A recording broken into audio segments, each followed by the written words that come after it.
Line में आपका स्वागत है। अभी जो आपने वीडियो देखी, इसमें एक शख्स कान पकड़कर उठक बैठक लगा रहा है, कोट पैंट टाई में है और भीड़ घिरे हुए है। ये और कोई नहीं, आईएएस अधिकारी रिंकू सिंह राही हैं। जज्बा काम करने का, जुनून इनकी ईमानदारी से काम करने का, लेकिन सिस्टम है कि काम करने नहीं देता, सो इन्होंने इस्तीफा दे दिया है। कह रहे हैं कि संवैधानिक व्यवस्था के समानांतर एक ऐसी व्यवस्था काम कर रही है जो कि बिल्कुल प्रतिकूल है, जो नियम कानून है उसके खिलाफ है, लेकिन बड़े अफसरों से और सिस्टम से यह कहा जाता है कि इससे तालमेल बिठा करके काम किया जाए, और वो करने में असमर्थ है। लिहाजा उन्होंने ठोक दिया, इस्तीफा भेज दिया यूपीएससी और डीओपीटी केंद्र उत्तर प्रदेश के नियुक्ति एवं कार्मिक विभाग को। अब बताते हैं कि ये आईएएस अधिकारी रिंकू सिंह राही उठक बैठक क्यों लगा रहे हैं। वाकया है जुलाई 2025 का, शाहजहांपुर के पुवाया में एसडीएम के रूप में इनकी तैनाती होती है। 2022 बैच के आईएएस अधिकारी हैं। जब वहां पहुंचते हैं तो एक जुनून लिए हुए पहुंचते हैं, सिस्टम ठीक करना है, काम करना है, गरीबों की मदद करनी है।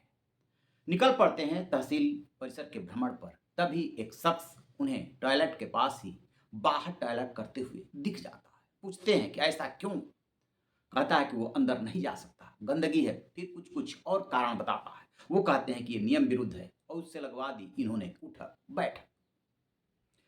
इसको लेकर के पहले से ही जो वकीलों का धरना चल रहा था तहसील में, पुकाया तहसील में, और वकील जो है उद्वेलित हो गए।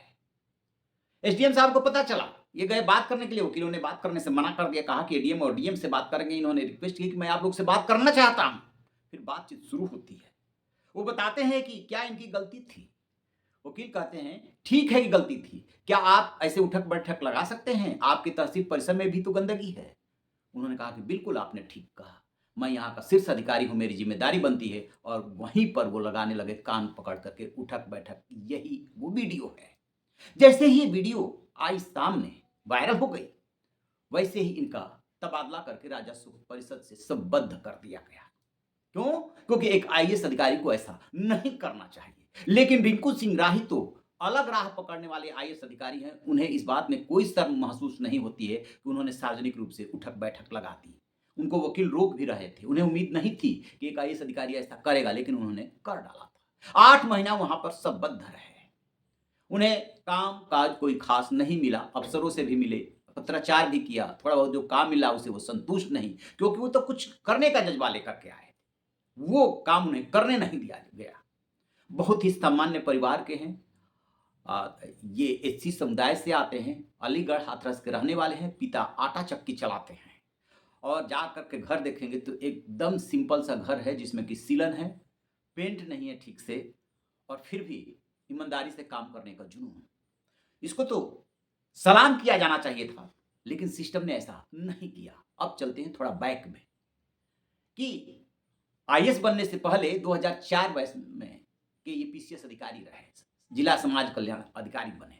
2009 में इनकी 2008-9 में तैनाती रहती है मुजफ्फरनगर में। वहां पर स्कॉलरशिप घोटाला ये पकड़ लेते हैं। लगभग 100 करोड़ का फर्जी खाते खोल करके पैसे ट्रांसफर किए जा रहे थे। जैसे ही इन्होंने पकड़ा 100 करोड़ का घोटाला, वैसे ही हड़कंप मच गया। सुबह का वक्त था, एक कर्मचारी के साथ 9 बजे के आसपास ये बैडमिंटन खेल रहे थे। तभी 2 लोग पहुंचते हैं और दनादन इन पर गोलियां दाग देते हैं। 7 गोली इन्हें लगी थी, जिसमें कि 2 चेहरे पे लगी थी और जबड़ा बाहर निकल आया था। किसी को उम्मीद नहीं थी कि रिंकू सिंह राही बच पाएंगे। 1 महीने तक इलाज चला था। एक आंख की रोशनी चली गई थी और एक कान से सुनाई देना बंद हो गया, लेकिन उन्होंने हिम्मत नहीं हारी। इलाज करा करके वापस लौटे, ड्यूटी ज्वाइन की, नौकरी की। इसी बीच यूपीएससी की तैयारी करते रहे और फिर वो आईएएस बन जाते हैं। यूपी कैडर मिल जाता है।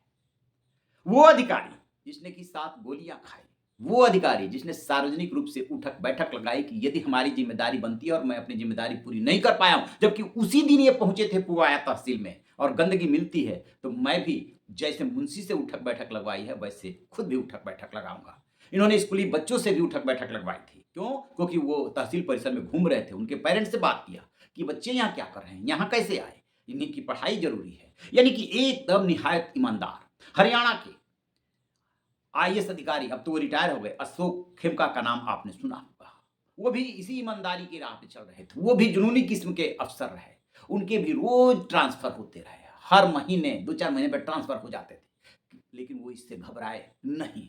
रिंकू सिंह राही को ये खल रहा है कि उन्हें सैलरी तो मिल रही थी, काम नहीं मिल रहा था, लोगों की सेवा नहीं कर पा रहे थे। फिर ऐसी नौकरी करने से क्या फ़ायदा? जैसे ही इस जाबाज़ अफ़सर ने रिज़ाइन किया, वैसे ही यूपी के जो ब्यूरोक्रेटिक गलियारा है, उसमें हड़कंप मच गया। जवाब देना पड़ेगा। जो अफ़सर ज़िम्मेदार हैं, 8 महीने से इनको अटैच रखा गया है, काम नहीं दिया गया। माँग क्या रहा है ये अफ़सर?